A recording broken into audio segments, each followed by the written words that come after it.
I hope this resource will be used by young people and their families to better understand what they are going through.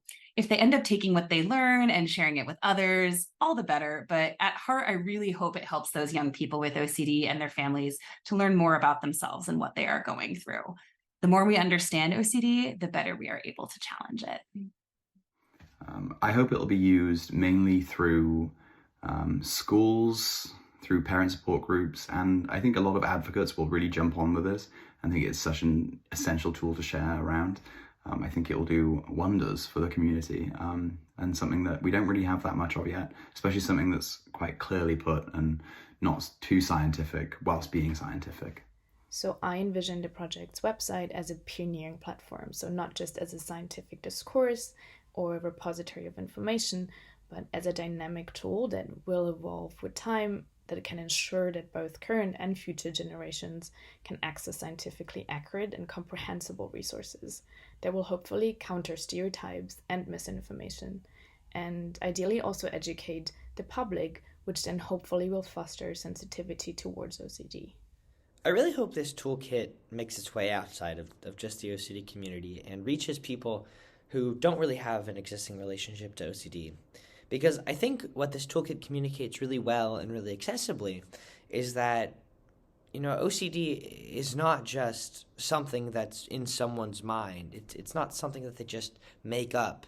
This is a real thing, and there's actual real physical correlates that we can point to in the brain that mark this disorder. And I think having that level of physicality will help reduce some of the stigma that folks with OCD experience day to day. I hope people can visit the digital hub to learn more about OCD in the brain. It was important for us to create something that is accessible and accurate. Whether you're someone who's new to OCD or someone who is part of the community, we hope that you can share the project with others so that it may help to raise awareness of OCD. I hope that it will be used to inform people about OCD, what it is, how it affects OCD sufferers.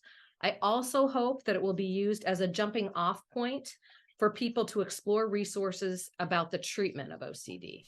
I hope that when anyone is thinking about obsessive compulsive disorder, that this website is one of the first things that they come across and look at, because I think it is so incredibly important to learn about the neurobiology alongside all of the psychoeducation to more holistically understand that this is a neurobiologically driven disorder in the brain.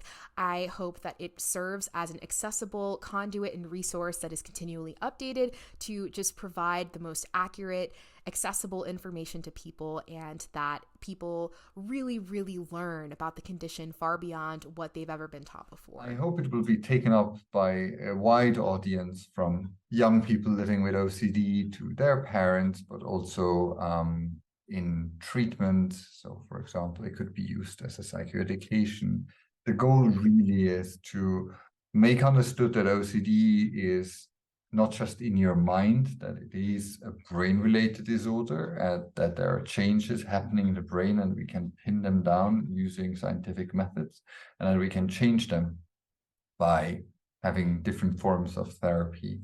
I think that's really important to also highlight that OCD is not just something that is off, but it's a brain disorder which needs to be taken seriously, and we can measure what is going on, and we can change that using the treatments we have.